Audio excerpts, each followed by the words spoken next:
Oke, setelah kita melakukan setup awal Accurate Online sampai kepada laporan keuangan neraca awal, nah sekarang kita akan mencoba melihat satu persatu fitur-fitur terbaru yang disediakan oleh Accurate Online yang sebelumnya tidak tersedia dalam Accurate 5. Jadi ini hanya sebagai pembandingnya saja. Dan bagaimana cara kita memanfaatkan fitur-fitur tersebut. Oke, jadi yang pertama kita akan mulai dari item transfer. Jadi kalau Anda lihat di sini, di Accurate Online tersedia menu untuk pindah barang ya. Jadi kalau di Accurate 5 kita bisa lihat di sini di inventory item transfer. Jadi kalau di Accurate 5 kita apabila ingin melakukan item transfer, kita akan melakukan misalnya transfer gudang elektronik ke gudang furniture atau ke gudang toko dan lain-lain ya. Misalnya saya ingin melakukan transfer Aceh Changhong sebanyak satu set. Artinya Aceh Changhong yang sudah di transfer sebanyak satu set dari gudang elektronik akan diterima juga oleh gudang toko sebanyak satu set. Nah, itu di Accurate 5. Saya tidak simpan. Nah, tapi kalau di dalam Accurate Online sudah sedikit berbeda. Jadi sebelumnya kita sudah melakukan setting di sini ya di preferensi.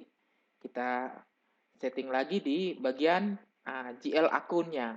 Nah, GL akun ini di sini di akun perkiraan. Nah, kalau Anda perhatikan di sini ada yang namanya akun selisih nilai persediaan dari pindah barang. Nah, ini apa maksudnya? Jadi di sini kita atau saya memilih variance item transfer, artinya selisih item transfer ya. Nah, kita lihat penggunaannya. Jadi, kalau seandainya saya buka satu item dulu ya, misalnya saya buka AC Changhong. Saya lihat AC Changhong, saya buka di persediaannya. Nah, di sini saya klik di barang dan jasa dan saya masuk di AC Changhong. Jadi kuantitasnya ada 5. Coba saya perhatikan lagi secara mendetail ya. Nah, kalau saya lihat di gudang, saya refresh. Nah, maka kita bisa lihat di sini hanya ada 5 quantity atau 5 set di dalam gudang elektronik, sedangkan gudang lainnya kosong. Oke, sekarang saya akan melakukan transfer 2 pieces dari gudang elektronik ke gudang toko. Ternyata di gudang toko hanya menerima 1 pieces saja. Nah, apa yang akan terjadi? Jadi, saya buat dari sini ya, di persediaan, saya lakukan pindah barang atau item transfer.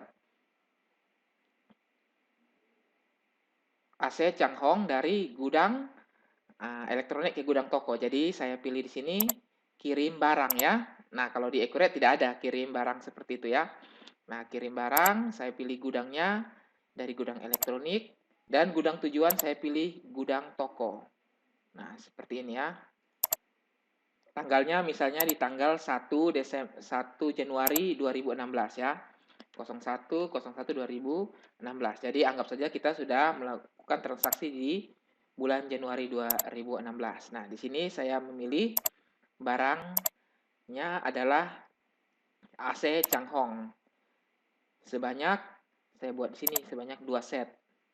Nah, oke, saya klik lanjut. Nah, setelah itu saya klik simpan ya. Nah, sekarang sudah berubah menjadi ajukan persetujuan. Nah, kenapa seperti itu? Karena sebelumnya saya sudah mengaktifkan pindah barang ada persetujuannya, tapi karena saya sebagai administrator, ya tidak ada persetujuan ya, saya sendiri yang menyetujui. Atau saya bisa menyimpan juga sebagai draft. Nah, di sini saya ajukan persetujuan, saya klik ajukan persetujuan berarti secara otomatis transaksi ini disimpan atau di-save. Nah, sekarang saya lihat di listnya. Nah, listnya sudah disetujui ya, ada tanda centang seperti ini. Nah, kalau saya buka lagi, nah perhatikan di sini. Jadi kalau di Accurate Online, untuk item transfernya sudah timbul jurnal. Tapi kalau di Accurate 5, untuk item transfer tidak timbul jurnal ya. Di sini tidak ada jurnal sama sekali. Oke, jadi saya lihat rincian jurnal pada saat saya melakukan item transfer. Nah, di sini good in transit dan inventory elektronik di kredit, good in transitnya di debit. Nah, setelah itu saya membuat lagi item transfer yang baru. Jadi contohnya saya buat lagi item transfer yang baru, saya ambil dari persediaan, pindah barang. Nah, tadi sudah kirim barang. Sekarang saya buat lagi di terima barang, ya. Nah, itulah perbedaannya. Jadi bisa kita kirim barang tanggal 1, kita terima barangnya ternyata tanggal 02 Januari 2016. Nah, seperti itu ya. Kalau di Accurate 5 tidak. Hanya satu tanggal saja. Nah, setelah itu saya akan klik di ambil. Nah, tentunya saya ambil di pindah barang ya. Nomor pindah barang. Di sini saya cari nomor yang tadi baru saya buat, yaitu item transfer 2016 0104 kali 1. Nah, untuk kuantitasnya saya akan ubah menjadi 1 ya. Saya klik dulu lanjut. Nah, di sini saya ubah menjadi 1, bukan 2. Jadi anggap saja 1 misalnya hilang dalam proses perjalanan, rusak atau lain-lainnya. Nah, saya simpan ya untuk di proses terima barang ini. Saya ajukan persetujuan. Nah, sekarang kita lihat lagi ini terima barang secara otomatis di gudang toko. Nah, kita lihat lagi jurnalnya. Saya untuk melihat jurnalnya klik di sini ya. Nah, klik di rincian jurnal. Nah, Anda perhatikan, jadi ada akun baru yang timbul yaitu variance item transfer. Nah, jadi good in transit dibalik. Nah, ada inventory elektronik 2.250.000 dan variant item transfernya sekarang bertambah 2.250.000. Nah, seperti itu ya. Fitur baru untuk item transfer atau pindah barang yang ada di Accurate Online.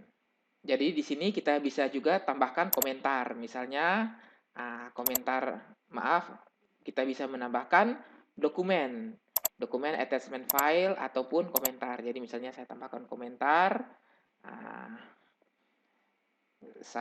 set AC hilang dalam proses pengiriman ya, seperti itu. Jadi komentar ini bisa dibaca nanti oleh pihak-pihak lainnya, atau mungkin saya ingin melakukan attachment suatu dokumen berbentuk PDF, JPEG dan lain-lain juga bisa ya di sini.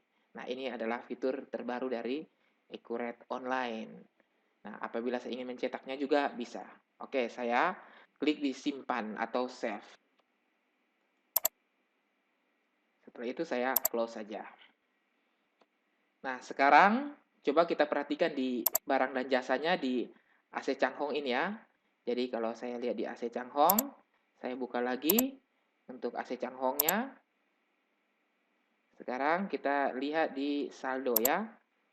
Nah, saldo atau di gudang. Nah, kita lihat di gudang, saya refresh. Sekarang sudah berapa? Nah, jadi berkurang menjadi 4 ya. Tadinya 5, jadi gudang elektroniknya 3, sedangkan di gudang tokonya cuma 1 ya. Yang satunya hilang dalam proses pengiriman atau item transfer tadi. Jadi langsung masuk akunnya sebagai beban di variance item transfer. Jadi kalau kita lihat di buku besar, kita lihat di akun perkiraan. Nah, sekarang saya akan mencari akun variance item transfer itu ya. Jadi untuk akun modal, saya kosongkan dulu, biar supaya muncul semua. Variance item transfer. Nah, sekarang sudah ada ya. Menjadi Rp2.250.000.